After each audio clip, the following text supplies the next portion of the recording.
बृहन्मुंबई महानगरपालिका शिक्षण विभाग ऑनलाइन एजुकेशन इंग्लिश मीडियम में आप सबका स्वागत है। मैं Sangeeta Rathore from Chincholi English municipal public school. आज का सब्जेक्ट है 10th स्टैंडर्ड के लिए हिंदी। आज हम देखने वाले हैं सेकंड इकाई का चैप्टर नंबर 10 बूढ़ी काकी। बूढ़ी काकी चैप्टर एक पूरक पठन है। हमारे टेक्स्ट बुक में पूरक पठन तो प्रश्न पत्रिका में हमें प्रश्न आता है पूरक पठन पर। विभाग 3 में प्रश्न क्रमांक 3 पर 8 मार्क्स के लिए। तो आज का चैप्टर है बूढ़ी काकी। ये प्रेमचंद जी की रचना है। प्रेमचंद जी के बारे में हम जानकारी लेते हैं। उनका परिचय दिया है। उनका जन्म 1880 में उत्तर प्रदेश में हुआ था और उनकी मृत्यु 1936 में वाराणसी में उत्तर प्रदेश में हुई थी। उनके परिचय में बताया है वो अप्रतिम कहानीकार एवं उपन्यासकार प्रेमचंद का मूल नाम धनपत राय था। उनका नाम दिया है धनपत राय। वो बचपन से ही लेखन कार्य करते थे। उन्हें आधुनिक साहित्य में पितामह कहा जाता है। आधुनिक साहित्य के पितामह कहा जाता है। उनकी कहानियां उपन्यासों में शोषित किसान, मजदूर, स्त्रियों आदि की समस्याओं का विस्तृत चित्रण मिलता है।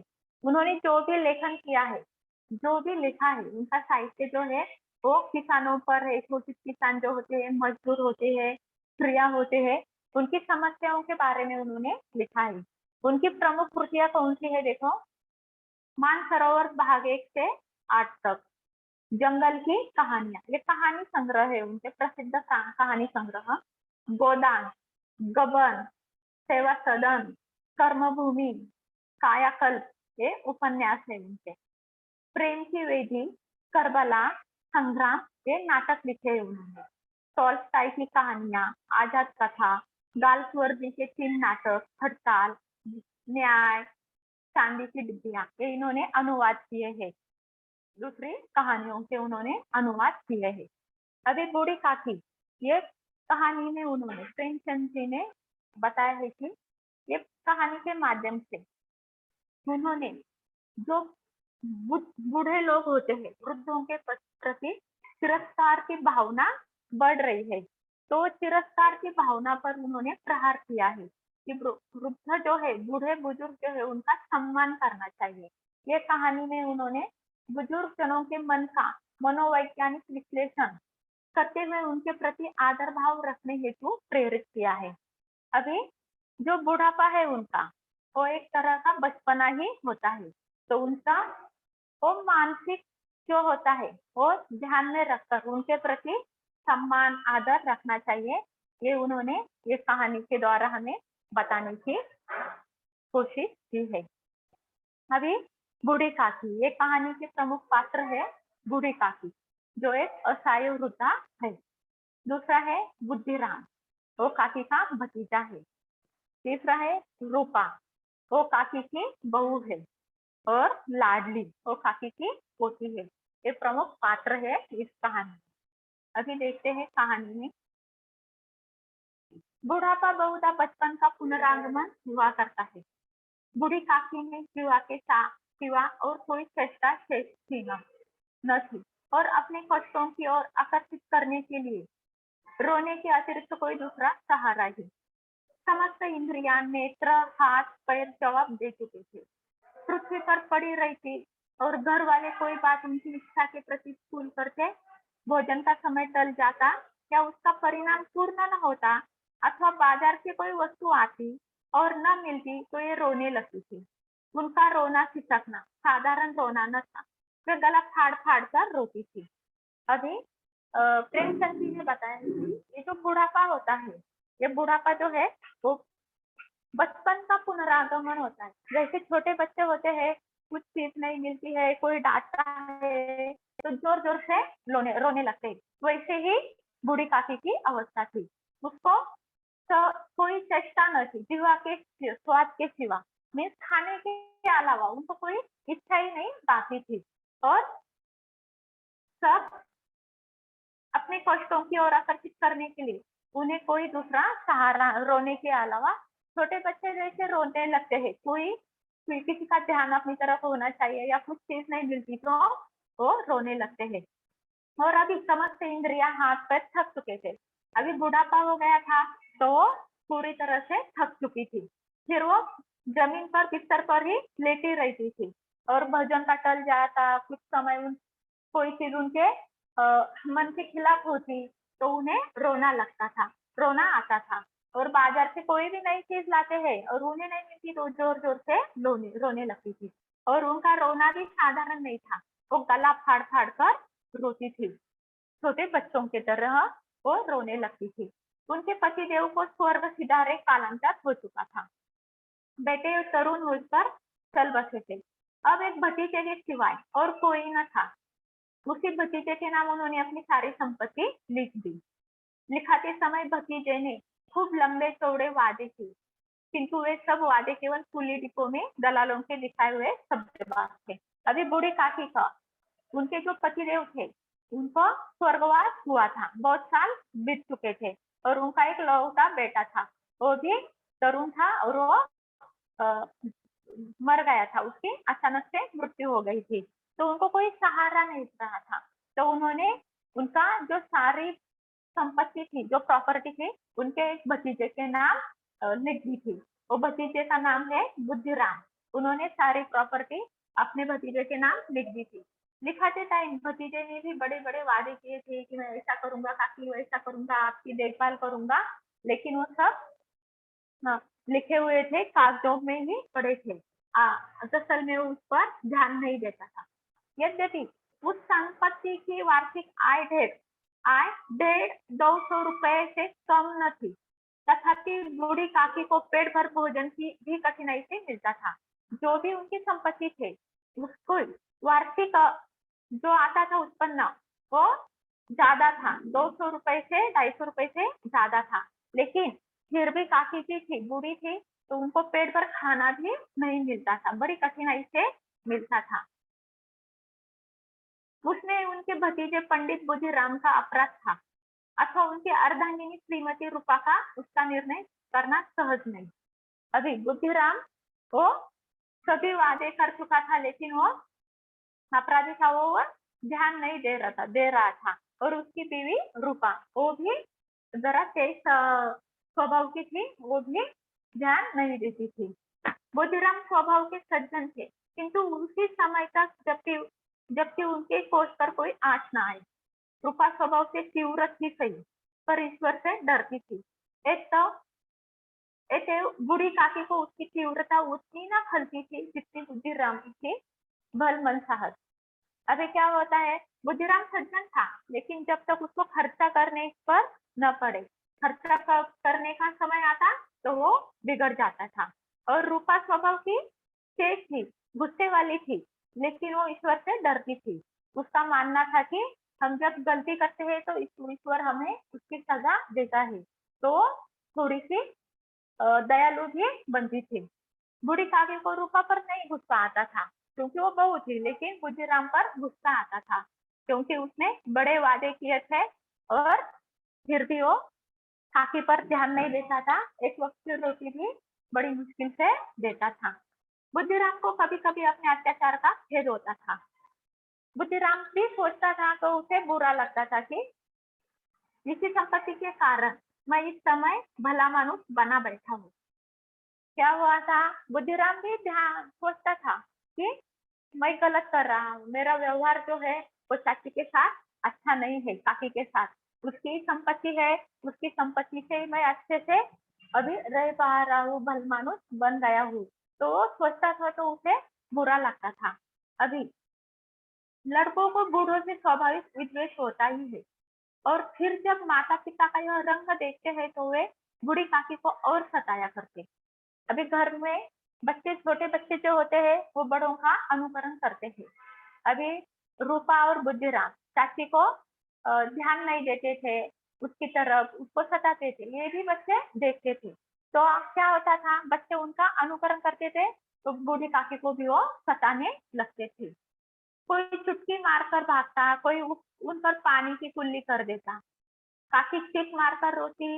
हाँ, काकी क्रोधातुर होकर बच्चों को गालियां देने लगती तो रूपा घटनास्थल पर आ पहुंचती। इस भय से काकी अपनी जीवाक्रूपान का कदाचित ही प्रयोग करती थी। अभी क्या होता था, बुद्धिराम और रूपा का व्यवहार बूढ़ी काकी के साथ अच्छा नहीं था। वो उनके बच्चों ने भी देखा था। तो बच्चे उन्हें सताते थे, उनको चुटकी काटते थे, उनके ऊपर पानी की कुल्ली करते थे। तो काफी अभी बताया है, पहले ही बताया है कि वो बुढ़ापा बचपन का पुनरागमन होता है। तो ऐसे हरकतें करते बच्चे तो काफी जोर जोर से चिल्लाने लगती, रोने लगती और कभी कभी गालियां देने लगती। तो क्या होता था, काकी जब गालियां देने लगती तो अचानक से रूपा आती, और रूपा आती थी तो बच्चों की बाजू लेकर काकी को डांटती थी। तो इसी कारण कभी कभी काकी चुप बैठी थी, बच्चों को गालियां देना भी बंद करती थी। बच्चों रूपा से वो डरती थी। संपूर्ण परिवार में यदि काकी से किसी को अनुराग था तो वह बुद्धिराम की छोटी लड़की लाडली थी। लाडली अपने दोनों भाइयों के भय से अपने हिस्से की मिठाई सबैना बूढ़ी काकी के पास बैठकर खाया करती थी। यही उसका रक्षागार था। अभी बुद्धिराम और रूपा को कितने बच्चे हैं? 3 बच्चे हैं। 2 लड़के हैं और 1 लड़की है।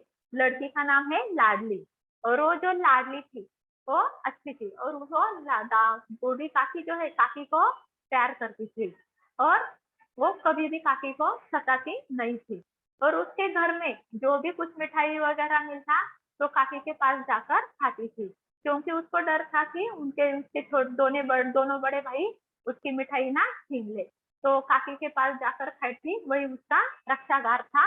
उसको वहां सुरक्षित लगता था मिठाई खाने के दौरान। रात का समय था। बुद्धिराम के द्वार पर शहनाई बज रही थी और गांव के बच्चों का झुंड इसमें पूर्ण नेत्रों से गाने का रसास्वादन कर रहा था। 4 पाइयों पर मेहमान विश्राम कर रहे थे।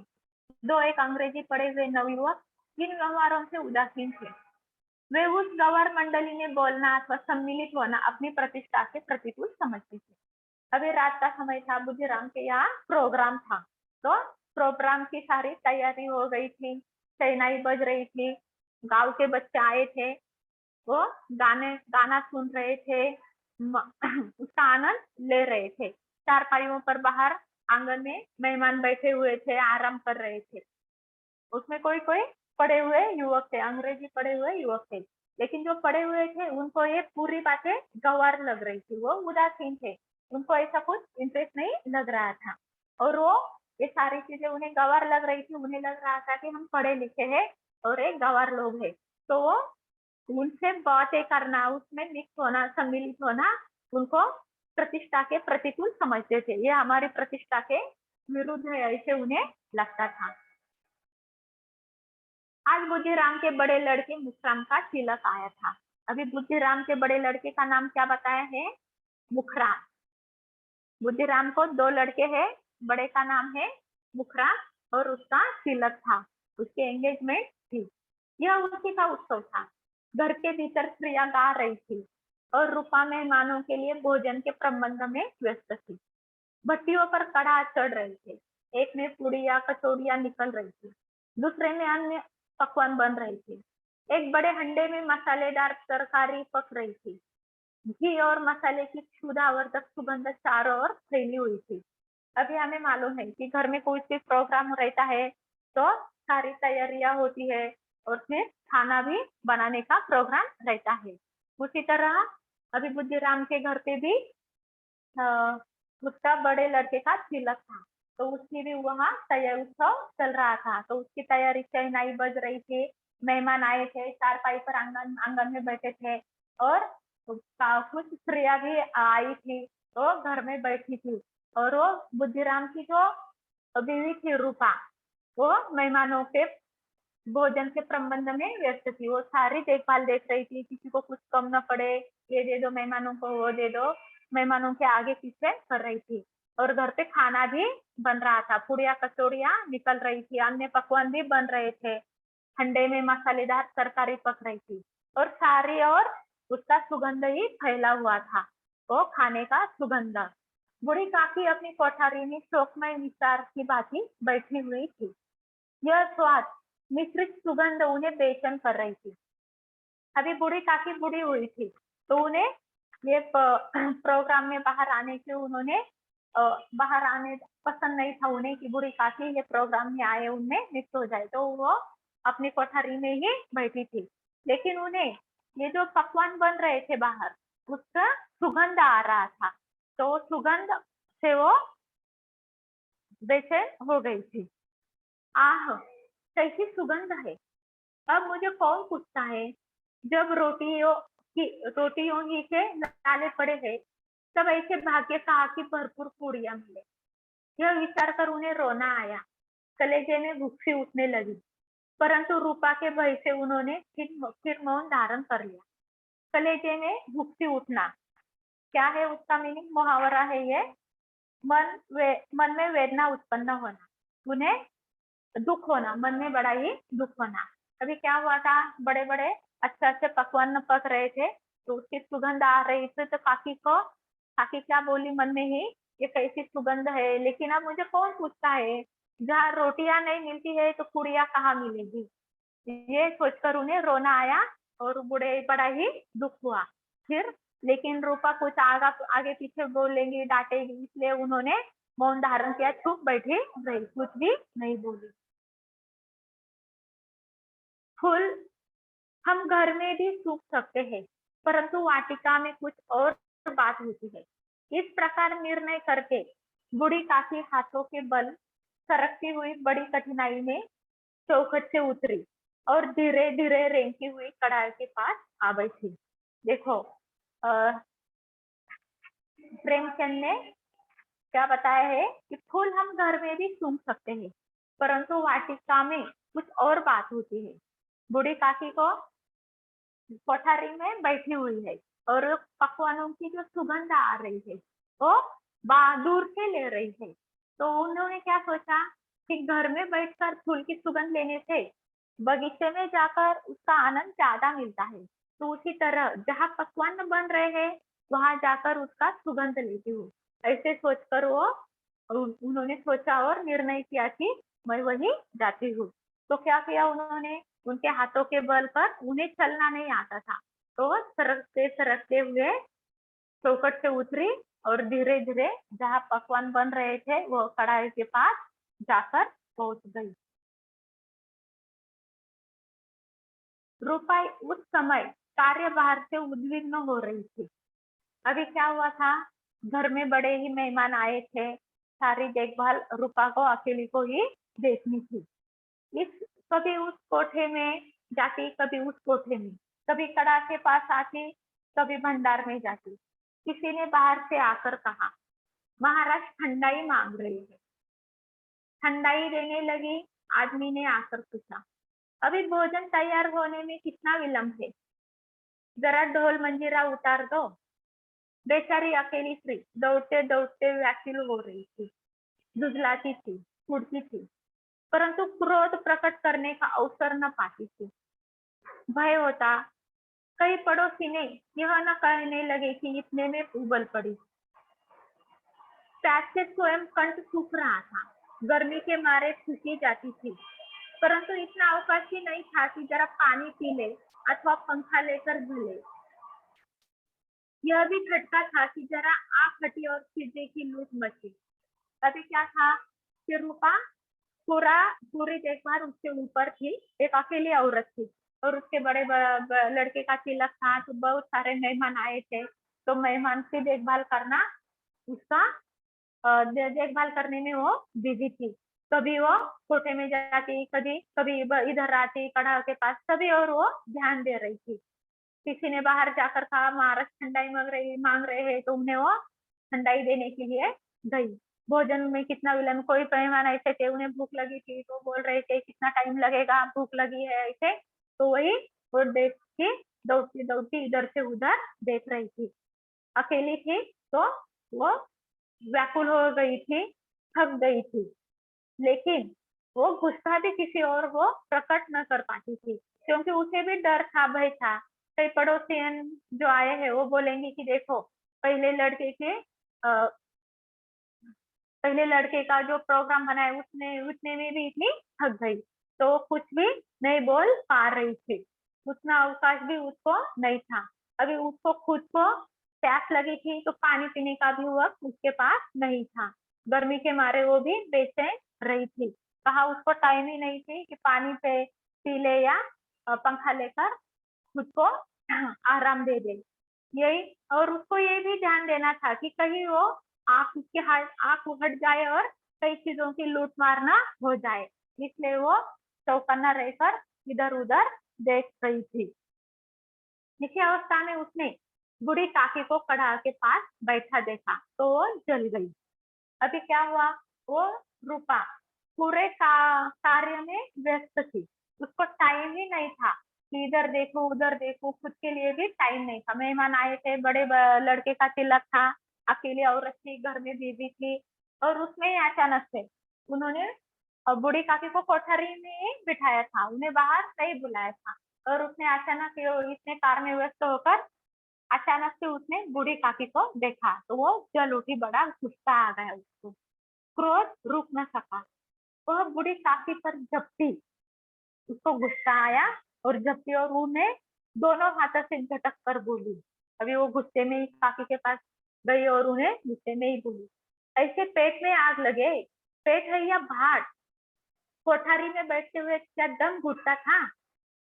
अभी मेहमानों ने ही नहीं खाया, भगवान को भोग नहीं लगा, तब तक धैर्य न हो सका, आकर छाती पर सवार हो गई। इतना ठुसती है, न जाने कहाँ भस्म हो जाता है।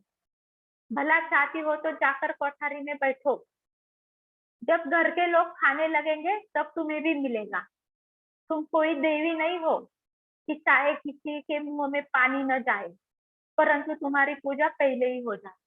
देखो, अभी वो रूपा इतना गुस्सा आया मेहमानों के बीच में ही, काकी आई और वो कढ़ाई के पास बैठी तो उसे इंसल्टिंग लगा, और वो झपट कर काकी को बोली कि कैसी पेट में आग लगी है, कैसी भूखी हो तुम, कोठारी में बैठकर तुम्हें अच्छा नहीं लगता क्या, वह क्या तुम्हारा दम घुटता है।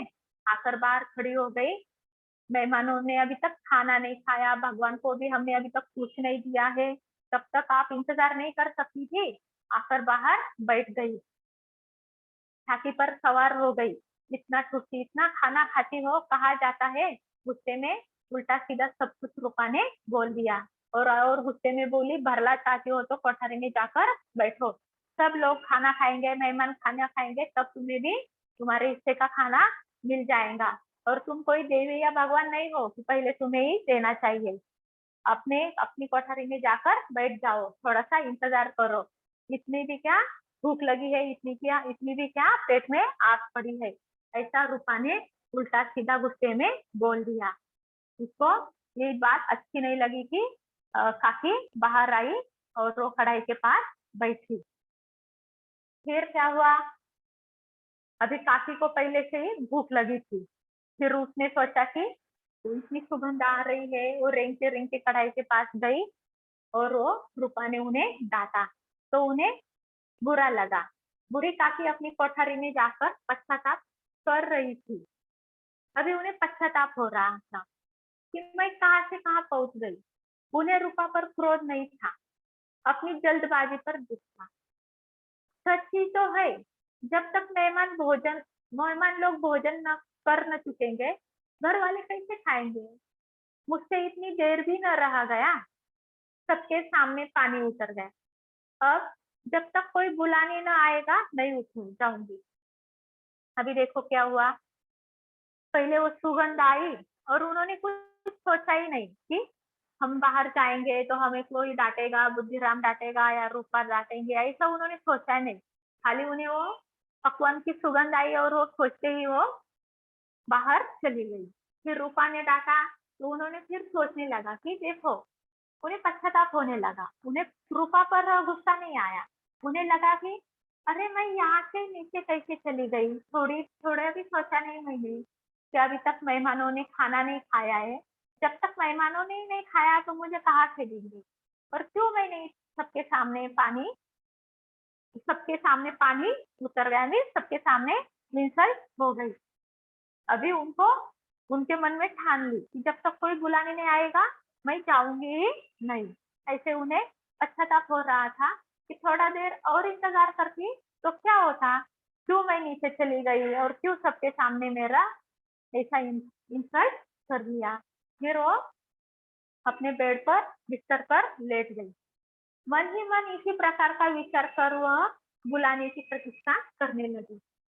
अभी क्या हुआ कि ये उनके मन में उनको बहुत बड़ा पश्चाताप हुआ। न मैं नीचे जाती, न मुझे रूपा डांटती और न सब मेहमानों के सामने मेरा इतना बड़ा इंसल्ट होता। तो वो उसके बारे में सोचने लगी और फिर सोचने लगे कि अभी कब मुझे बुलाएंगे। जब तक बुलाते नहीं, उनके मन में उन्होंने ठान ली थी जब तक उन्हें कोई बुलाने नहीं आएगा तब तक मैं नीचे नहीं जाऊंगी। तो वो इंतजार करने लगी कि अभी कब मुझे बुलाने आएंगे, कब मुझे बुलाने आएंगे। उन्हें एक एक पल एक एक युग के समान मालूम होता था। अभी देखो उनके पेट में भूख लगी है तो वो इंतजार कर रही है कि कब बुलाने आएंगे, और वो अकेली कोठरी में बैठी हुई अकेली है तो उनको टाइम भी जल्दी जल्दी पास नहीं होता है। तो उन्हें वो युग के समान लग रहा था, एक एक पल एक युग के समान लग रहा था और टाइम जो था वो भी बड़ा बड़ा लग रहा था उन्हें।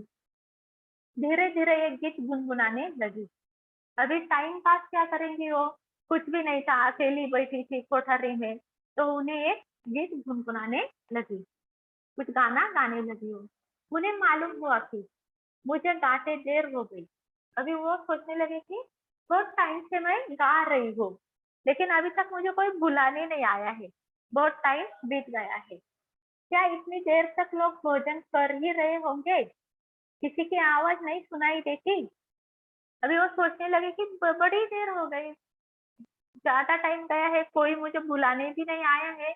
इतनी देर तक मेहमान खाना खा रहे हैं, किसी की आवाज भी नहीं आ रही है। कहीं मेहमान चले तो नहीं गए खाना खाकर। अवश्य ही लोग खा पीकर चले गए, मुझे कोई बुलाने नहीं आया। अभी वो क्या सोचने लगी कि सब मेहमान खाना खाकर चले गए और मुझे बुलाने कोई नहीं आया। अवश्य ही उनको मेरे ऊपर गुस्सा आया होगा कि काकी ने थोड़ी ही देर इंतजार नहीं किया और सब मेहमानों के सामने बीच में ही आकर बैठ गई, इसीलिए गुस्सा आया होगा, इसीलिए मुझे नहीं बुलाया होगा।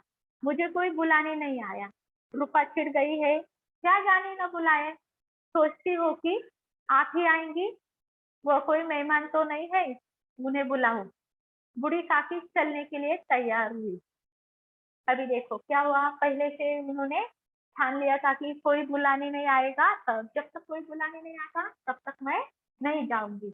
लेकिन फिर उन्होंने, उनके पेट में भूख लगी थी, तब तक इंतजार, वो गाना गाने लगी, बिस्तर पे लेट गई और सोचने लगी अभी आएंगे, लेकिन कोई उन्हें बुलाने नहीं आया। तो उन्हें ऐसा लगा कि वो भूल गए होंगे या रूपा को गुस्सा आया था, इसलिए सोचती होंगी कि मेहमान थोड़ी ही काकी जब टाइम भी आएगी, उनका ही घर है, क्यों बुलाने की जरूरत है। तो काकी ने फिर से मन में सोच लिया कि घर मेरा ही है तो मैं ही चली जाती हूँ। बूढ़ी काकी चलने के लिए तैयार हुई। यह विश्वास की 1 मिनट में पूड़िया और मसालेदार के लिए तैयार, यह विश्वास की 1 मिनट में पूड़िया और मसालेदार तरकारियां सामने आएगी। उनकी स्वादेंद्रियों को गुदगुदाने लगा। अभी वो क्यों चलने लगी कि वो खाने को मिलेगी, पुड़िया मिलेगी, मसालेदार खा पकवान मिलेंगे, इसलिए उनको गुदगुदाने लगा। उनको आनंद खुशी हुई कि चलो आज अच्छा पेट भर खाना खाने को मिलेगा। तो वो मन में ये विचार करके उन्होंने फिर से जाने का सोचा, नीचे जाने का सोचा। उन्होंने मन में तरह तरह के मंसूबे बांधे। पहले तरकारी से पुड़िया खाऊंगी, फिर दही और शक्कर से, कचौड़ी और रायते के साथ मजेदार मालूम होंगी। चाहे कोई बुरा माने चाहे भला, मैं तो मांग मांग कर खाऊंगी। लोग यही न कहेंगे कि इन्हें विचार नहीं। कहा करे, इतने दिन के बाद पुड़िया मिल रही है तो वो झूठा करके थोड़ी ही उठाऊंगी।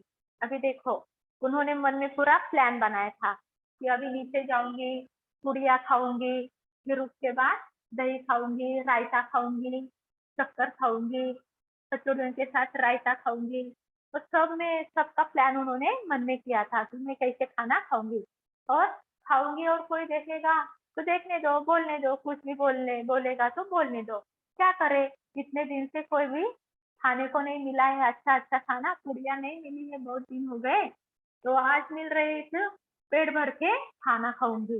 कोई चाहे कोई कुछ भी सोचे, लेकिन मैं उस तरफ ध्यान नहीं दूंगी, अपना ही खाना खाऊंगी।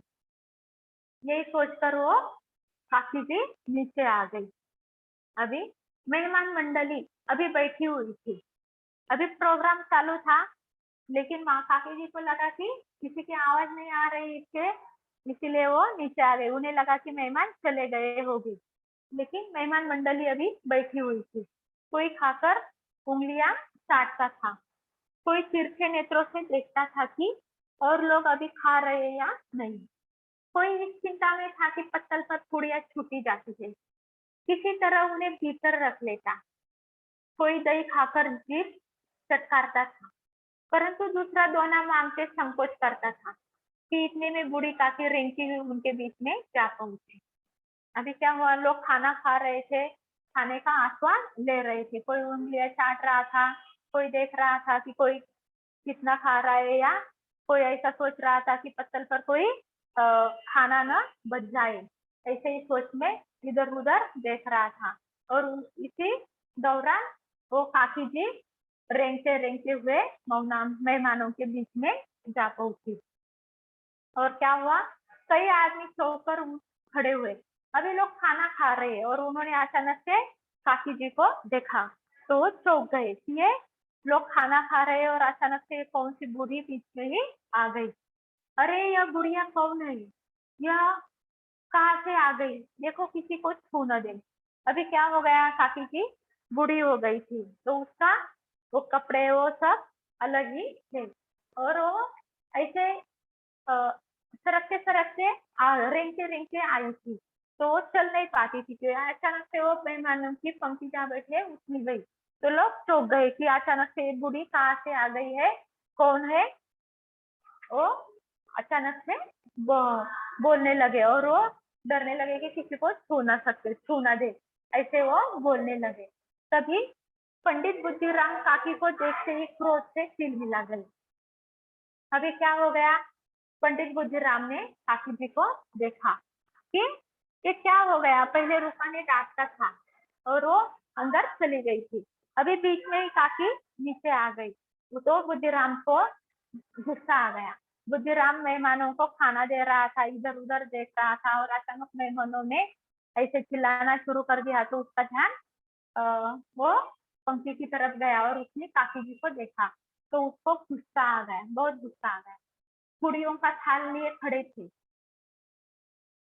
थाल को जमीन पर पटक दिया, और जिस प्रकार निर्दयी महाजन अपने किसी बेईमान और भगोड़े कर्जदार को देखते ही झपट कर उसका केतुआ पकड़ लेता है, उसी तरह लपक उन्हें अंधेरी कोठरी में दम से पटक दिया। अभी भगोड़े में भागा हुआ जो भी बुद्धिराम को क्रोध आया, तो क्या किया, किसी निर्दयी महाजन अपना जो नौकर होता है, बेईमान नौकर या कर्जदार को, भागा हुआ कर्जदार को गुस्सा करते हैं, उसको पकड़ते हैं, उसी तरह उसने काकी जी को पकड़ा और अंधेरी कोठरी में उन्हें पटक दिया। आशा रूपी वाटिका लू के धोखे में नष्ट नष्ट हो गई। अभी देखो, बुद्धिराम ने भी यह नहीं सोचा कि काकी जी बूढ़ी है, तो चलो आ गई होगी तो उनको बिठाएंगे मेहमानों के बीच, जहाँ औरतें बैठी है वहां बिठाएंगे, ऐसा कुछ भी नहीं सोचा। खाली उसको उसके ऊपर गुस्सा आया कि कैसी बुढ़िया है, मेहमानों के बीच में ही आ गया। अभी ये बुढ़ापा जो है वो बचपना होता है, तो उसने ये सोचना चाहिए था कि बूढ़ी हो गई है, उनको इतना समझ नहीं बाकी है, उनको भूख लगी होगी, तो मेहमानों को बाहर नहीं देते, पहले बूढ़ी काकी को भी उनके कोठरी में भी खाना दे सकते थे, या मेहमानों के बीच में भी रख सकते थे, लेकिन उन्होंने ये सोचा ही नहीं था। ये प्रेमचंद जी हमें बता रहे हैं कि ये जो बूढ़े लोग हैं उनका तिरस्कार नहीं करना चाहिए, कि जो भी है बुढ़ापे में क्या होता है कि उनको ये बड़ी-बड़ी चीज़ें जो होती है, छोटी-छोटी चीज़ें उन पर वो बूढ़े ध्यान नहीं देते। उनके बचपन के बच्चों की वैसे ही हरकतें होती है। तो उनको तकलीफ नहीं देनी चाहिए, उनका अपमान नहीं करना चाहिए। लेकिन बूढ़ी काकी के बारे में ऐसा ही हुआ कि बुद्धिराम को बड़ा गुस्सा आ गया। पहले रूपा को गुस्सा आया था। उन्हें ऐसा लगा कि मेहमानों के बीच हमारा इंसल्ट हो रहा है। बूढ़ी काकी बाहर आकर मेहमानों के बीच में ही ऐसी हरकतें कर रही। तो पहले रूपा ने कहा डाँटा था, फिर बुद्धिराम ने डाँटा था। रूपा ने डाँटा तो उन्हें इतना बुरा नहीं लगा, उनके ऊपर ही उन्हें पश्चाताप हुआ। लेकिन जब बुद्धिराम ने उनको डाँटा तो उन्हें बहुत बुरा लगा। मेहमानों ने भोजन किया, घर वालों ने भोजन किया, परंतु बूढ़ी काकी को किसी ने न पूछा। बुद्धिराम और रूपा दोनों ही बूढ़ी काकी को उनकी निर्लज्जता के लिए दंड देने का निश्चय कर चुके थे। उनके बुढ़ापे पर, दीनता पर, हत्यान पर किसी को करुणा न आई थी। अकेली लाडली उनके लिए कूद रही थी। अभी क्या हुआ था, बुद्धिराम और रूपा को गुस्सा आया था कि मेहमानों के बीच में ही थोड़ा सा भी इंतजार नहीं किया, मेहमानों के बीच में आकर काकी आई और तमाशा करने लगी।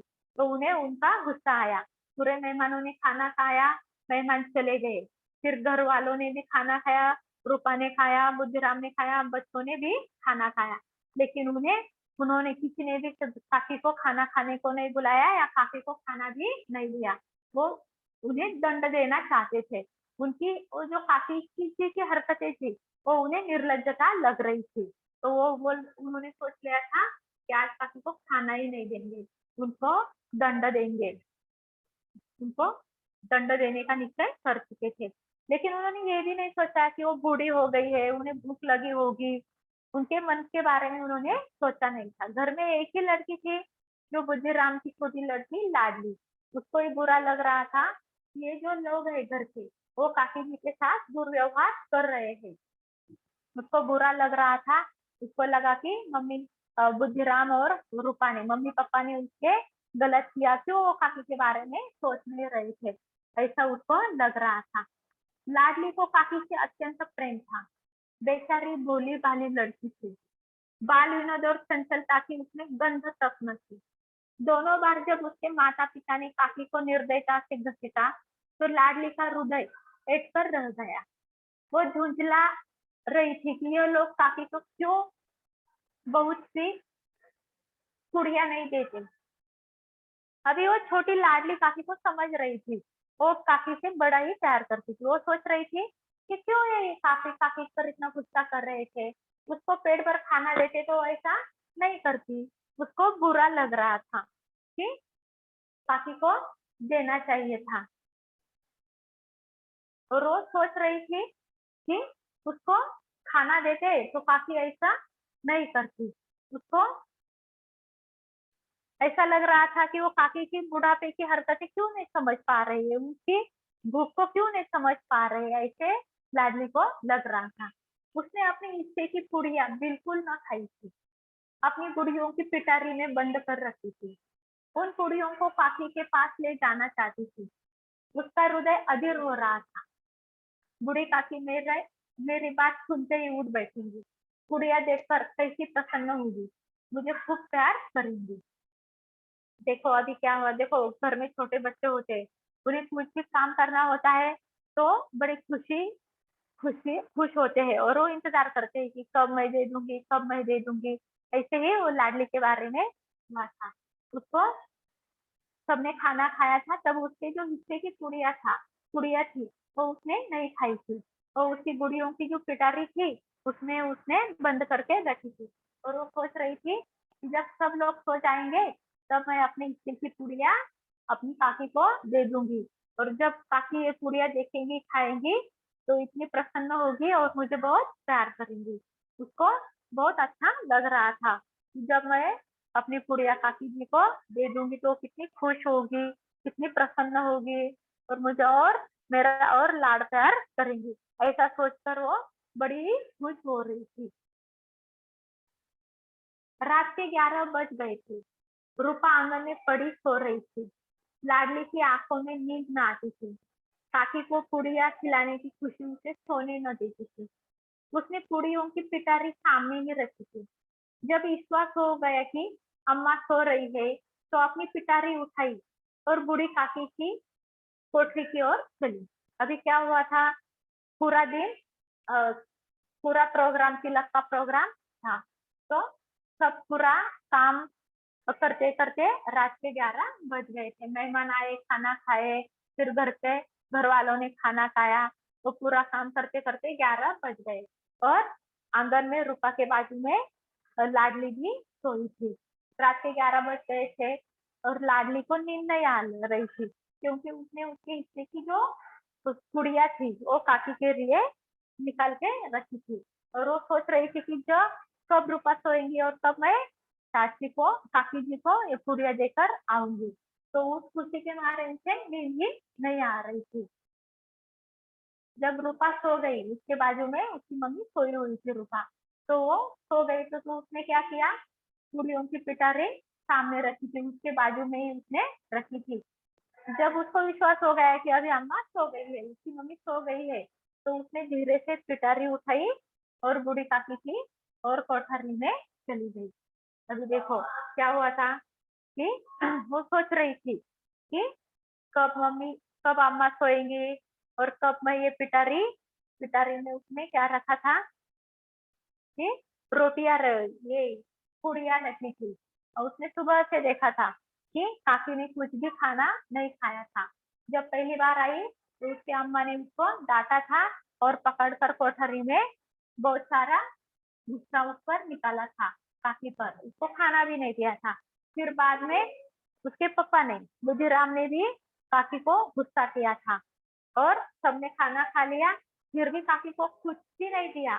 तो उसको बहुत बुरा लगा और सोचने लगी कि ये लोग काकी के साथ अच्छा नहीं करते। जब सबने खाना खाया तो उसने उसके हिस्से की जो पुड़िया थी वो बाजू में रख दी थी और वो काकी के लिए लेकर जाना चाहती थी और वो काकी के पास लेकर भी आई थी। और फिर सोचने लगी, सहसा कानों में आवाज आई, काकी उठो, मैं चूड़िया लाई हूँ। काकी ने लाडली की बोली पहचानी, चटपट उठ बैठी, दोनों हाथों से लाडली को टटोला और उसे गोद में बैठा लिया। लाडली ने पुड़िया निकाल कर दी। अभी लाडली काकी जी के पास चली गई और उसको आवाज दी काकी को। अभी काकी को भी नींद नहीं आ रही थी, पेट में भूख थी ज्यादा, उसको नींद नहीं आ रही थी, तो उसने आवाज सुनी, काकी उठो, मैं पुड़िया लाई हूँ। और लाडली की आवाज काकी जी ने सुनी और वो उठ बैठी और लाडली को उसने गोद में लिया और पुड़िया, लाडली ने पुड़िया दे दी। काकी ने पूछा, क्या तुम्हारी अम्मा ने दी है? अभी काकी जी को लगा कि सब मेहमान चले गए होंगे, तो उसकी रूपा ने बोला होगा कि जाओ काकी जी को देकर आओ। तो उसने पूछा कि क्या तुम्हारी अम्मा ने दिया है? लाडली ने कहा, नहीं, अम्मा ने नहीं दिया, ये मेरे हिस्से की है। अभी लाडली छोटी थी, उसको इतनी समझ नहीं थी, उसने सच बोल दिया कि मेरी अम्मा ने नहीं दिया है, ये मेरे हिस्से की पूड़िया मैंने नहीं खाई है, मैंने आपके लिए लाई है। काकी पूड़ियों पर टूट पड़ी। 5 मिनट में पिटारी खाली हो गई। लाडली ने पूछा, काकी पेट भर गया? अभी लाडली छोटी थी, उसके हिस्से की कितनी पुड़िया होगी, 4-5 होगी। तो और काकी जी को बहुत भूख लगी थी, तो उन्होंने फटफट वो सारी पुड़िया खा ली। 5 मिनट में उन्होंने वो पूरी समाप्त कर दी, तो उनका पेट नहीं भर गया। फिर भी उसने पूछा लाडली ने कि काकी पेट भर गया क्या? ठीक है, बाकी का बाद में देखते हैं। किसी को डाउट है कुछ बच्चों? हमने देखा कि बूढ़ी काकी, उसमें बूढ़ी काकी है, बुद्धिराम है, बुद्धिराम की बीवी रूपा है और उसकी बेटी लाडली है। काकी जी ने उनकी सारी संपत्ति अपने भतीजे के नाम कर दी थी। उनके पति का देहांत हो गया था, बेटे का भी देहांत हो गया था। तो क्या किया था, उन्होंने सारी संपत्ति अपने इकलौते भतीजे के नाम कर दिया था। और लेकिन वो जो भतीजा था उन पर ध्यान नहीं देता था, उसकी भी रूपा, वो भी गुस्से वाली थी। और घर में बच्चे भी लड़के थे दोनों बुद्धिराम के, वो भी काफी को परेशान करती थी। लेकिन घर में उसकी एक ही लड़की थी, वो लाडली, वो काफी को बहुत प्यार करती थी। और एक दिन उनके घर पे प्रोग्राम था, तिलक था बड़े बेटे का। उसका नाम क्या है? बुद्धिराम के बड़े बेटे का नाम क्या था? मुखराम। मुखराम का तिलक था। तो घर में प्रोग्राम था, तो उसके लिए काकी जी घर में पकवान बन रहे थे, उसकी स्वाद आई तो काकी जी कोठरी से बाहर आई और वो कढ़ाई के पास गई। तो रूपा ने अचानक से देखा तो गुस्सा हो गई, उल्टा सीधा बोलकर उन्हें कोठरी में फिर से लेकर आई। फिर उन्हें बुरा लगा, फिर सोचने लगी कि कुछ समय बाद में जब तक मुझे कोई बुलाता नहीं तब तक मैं नहीं जाऊंगी। फिर बाद में क्या हुआ, उनको रह नहीं गई वो फिर से नीचे गई। तो फिर बुद्धिराम ने उन्हें डांटा, उन्हें बहुत बुरा लगा। फिर मेहमान चले गए, रूपा ने बुद्धिराम ने खाना खाया और उन्हें वो दंड देना चाहते थे कि काकी जी ने ऐसे निर्लज्जता का व्यवहार किया है तो आज उन्हें खाना नहीं देंगे। तो क्या हुआ, उन्होंने कुछ भी खाना नहीं दिया तो उनकी लड़की जो लाडली थी उसने उसके हिस्से की जो पुड़िया थी वो काकी को देकर आ गई। ठीक है, किसी को कोई डाउट है?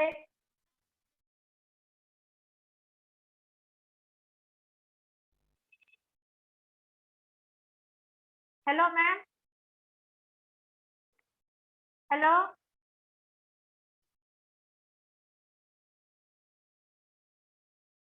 हेलो, लेक्चर हो गया है? Yes, ma'am. Mind of the lecture. हाँ,